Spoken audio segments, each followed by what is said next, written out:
রাসেল জানাবেন কারা শ্রদ্ধা জানাচ্ছেন এবার স্মৃতিসৌধে এবং সামনে নির্বাচন এবং পরিবর্তিত পরিস্থিতি নিয়ে তাদের বক্তব্য কি, নতুন প্রজন্ম কি বলছে? ইশরাত সহকর্মী ফয়সাল আসলে অনেকটাই জানাচ্ছিলেন এখানকার পরিস্থিতি এবং এরপরে যদি বলি আসলে আমরা দেখতেই পাচ্ছেন আমার পেছনে যে ব্যানারগুলো দেখা যাচ্ছে বিভিন্ন বিশ্ববিদ্যালয়ের, এটি সামনে এই মুহূর্তে রয়েছে উন্মুক্ত বিশ্ববিদ্যালয়, এর পেছনে রয়েছে ঢাকা কমার্স কলেজের ব্যানার নিয়ে দাঁড়ানো অপেক্ষায় শিক্ষক এবং শিক্ষার্থীদের সমন্বয়, এবং এর পেছনে আরও বিভিন্ন শিক্ষা প্রতিষ্ঠানে রয়েছে, এমনকি এর আগে ঢাকা বিশ্ববিদ্যালয়ের বিভিন্ন হলের পক্ষ থেকেও শ্রদ্ধা জানানো হয়েছিল।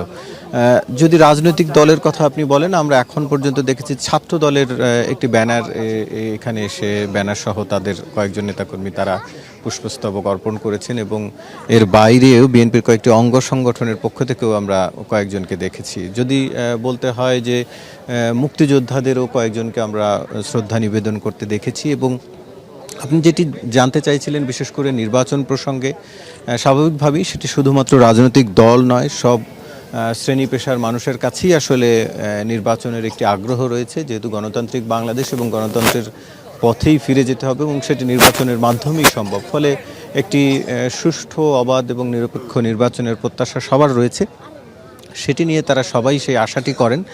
কারণ যেই যুদ্ধটি হয়েছিল ৭১-এ, তার উদ্দেশ্য আসলে ছিল যে নির্বাচনের ফলে যে গণতান্ত্রিক একটি সরকার গঠিত হওয়া, সেটি হতে না দেওয়ার কারণেই যে যুদ্ধ হয়েছিল এবং যার ফলশ্রুতিতে আজকের এই স্বাধীন বাংলাদেশ। ফলে এই বাংলাদেশের শুরু থেকেই যেহেতু গণতন্ত্রকামী মানুষ সবসময় স্বাধীনভাবে তারা বাঁচতে চান, গণতন্ত্র নিয়ে বাঁচতে চান, ফলে সেই মানুষদের কাছে গণতন্ত্রের মূল্য একটু ভিন্ন।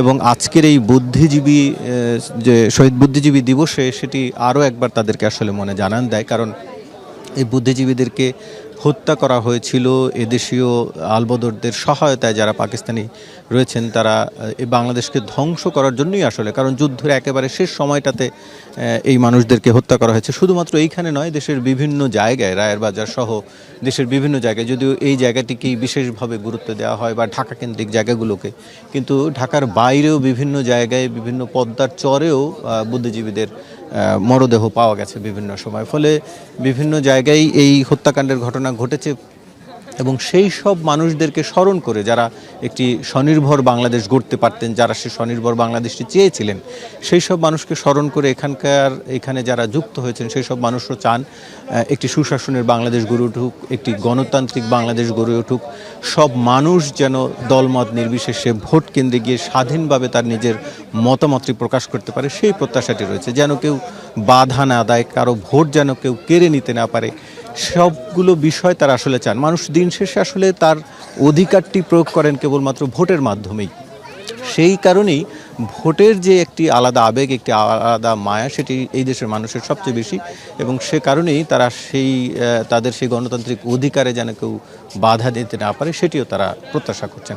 এখন পর্যন্ত যেটি বলছিলাম যে সাধারণ মানুষ এবং বিভিন্ন শিক্ষা প্রতিষ্ঠানের পক্ষ থেকে শ্রদ্ধা জানানো হচ্ছে। সময়ের সাথে সাথে, অর্থাৎ প্রধান উপদেষ্টা এবং রাষ্ট্রপতি যাওয়ার পরে ধাপে ধাপে একটু বাড়ছে, তবে তুলনামূলকভাবে ভিড় বেশ খানিকটা কম এখন পর্যন্ত আমার কাছে মনে হয়েছে। অনেক ধন্যবাদ আপনাকে রাসেল।